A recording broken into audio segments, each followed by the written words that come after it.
మకర రాశి వారికి ఈ వారం ఉద్యోగరీత్యా అన్నీ బాగుంటాయి. అయితే కుటుంబ పరంగా ఇబ్బందులు ఉండే అవకాశం గోచరిస్తోంది.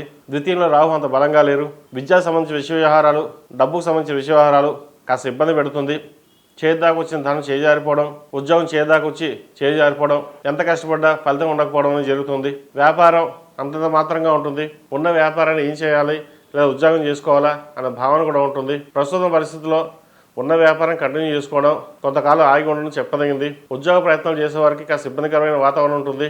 చేద్దాకు వచ్చిన ఉద్యోగాలు చేయజారిపోవడం అనేది కూడా లేకపోలేదు. అదేవిధంగా ద్వితీయాధిపతి శని తృతీయంలో ఉన్నారు. అన్నదమ్ముల మధ్య సఖ్యత ఏర్పడుతుంది. ఉన్న విభేదాలు ఏవైతే తొలగిపోయి స్థిరాస్తులకు సంబంధించిన విషయ వ్యవహారాలు ఒక కొలికి రావడం అనేది జరుగుతుంది వీరికి. అదేవిధంగా మాతో సంబంధించిన విషయ వ్యవహారాలు చక్కగా ఉంది. కొత్త ప్రాజెక్టు ఓ చేద్దాకా వచ్చింది, బిజినెస్ ప్రారంభిద్దాం, అప్పు చేద్దాం అనుకుంటారు. వీటి విషయంలో జాగ్రత్త తీసుకోండి. అప్పు చేసి ఎటువంటి కొత్త వ్యాపారాలు ప్రారంభించకుండా ఉండడం చెప్పదగినది.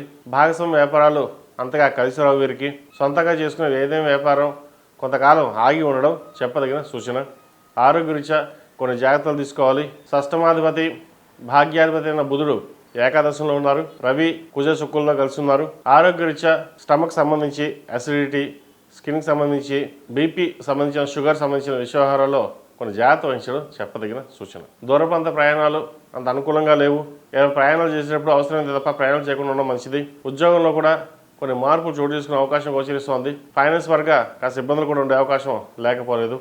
ఏది ఏమైనా సరే ప్రతిరోజు దక్షిణామూర్తి స్తోత్రాన్ని పఠించడం, శని స్తోత్రాన్ని పఠించడం చెప్పదగిన సూచన. ఈ రాశిలో జన్మించిన విద్యార్థులకు కాలం అంత అనుకూలంగా లేదు. రాత పరీక్షలు కావచ్చు, ఇతరత్ర పరీక్షల్లో అంతగా మార్కులు రాకుండా ఉండడం, మనోవేదనకు గురి అవ్వడం జరుగుతుంటాయి. ఈ తాత్కాలికమేనండి.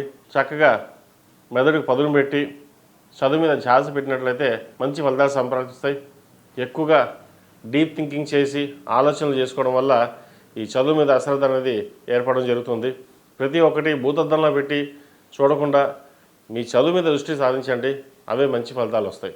ముఖ్యంగా వైద్య వృత్తిలో ఉన్నవారికి, సాఫ్ట్వేర్ రంగంలో ఉన్నవారికి, బ్యూటీషియన్స్, ఆర్టిఫిషియల్ ఇంటెలిజెన్స్ ఈ రంగం వారికి చక్కగా ఉందని చెప్పచ్చు. రియల్ ఎస్టేట్ చేసేవారికి అంత అనుకూలంగా లేదు. కాలం కలిసి వచ్చే వేరే దాకా కొంత వెయిట్ చేయడం అనేది చెప్పదగినది. ప్రస్తుతం పరిస్థితుల్లో అమ్మాలన్నా కొనాలన్నా రేటు రాకపోవడం అనేది జరుగుతుంటాయి. కొంతకాలం ఆగిన తర్వాత వ్యాపారం ప్రారంభించండి, మంచి ఫలితాలు ఉంటాయి. ఈ రాష్ట్రంలో ఇచ్చిన స్త్రీలకు వృత్తి ఉద్యోగాల పరంగా, వ్యాపార పరంగా విస్తరణ ఫలితాలు గోచరిస్తోంది. ఆరోగ్యరీత్యా కొంచెం జాగ్రత్తలు తీసుకోవాలి. ఉన్న ఉద్యోగంలో స్థిరత్వం అనేది ఏర్పడదు. ప్రతిదానికి మెంటల్ టెన్షన్స్, ఆరోగ్యం ఎలా ఉంటుంది లేదా ఉద్యోగం ఉంటుందా పోతుందా అనే భావన ఎక్కువగా ఉంటుంది. డీప్ థింకింగ్ నాలెడ్జ్ అనేది పక్కన పెట్టి మీ కష్టాన్ని మీరు పడండి. న్యాయంగా మీరు ఒకరికి ఇబ్బంది పడకుండా మనం కష్టపడాలి అనే భావన ఎప్పుడూ ఉంటుంది. అదే మిమ్మల్ని రక్షిస్తుంది. ఈ రాశి వారు ప్రతిరోజు ప్రతినిత్యం నాగసింధూరం ధరించడం, ఓం నమః శివాయ దీపారాధన చేయడం చెప్పదగినది. అదేవిధంగా కాలభైరవ రూపం మెడలో వేసుకోండి. అఘోర పాశుపత హోమం కానీ, రుద్రపాశుపత హోమం కానీ చేయించడం చెప్పదగిన సూచన. ఈ రాశిలో జన్మించిన వారికి కలిసి వచ్చే సంఖ్య 4, కలిసి వచ్చే రంగు నేవీ బ్లూ. ఏదైనా పని మీద బయటకు వెళ్ళినప్పుడు సోమవారం కానీ శుక్రవారం కానీ వెళ్ళండి, మంచి ఫలితాలు సంప్రాప్తిస్తాయి. ఈ పూజా స్టోర్.in పసుపు కుంకుమ నుంచి దేవతా విగ్రహాల దాకా అన్ని రకాల పూజలు, వ్రతాలు, వివాహం, గృహప్రవేశం, హోమాది శుభకార్యాలకు కావలసిన పూజా సామాగ్రి అంతా ఒక్క క్లిక్తో మీ ఇంటి వద్దకే.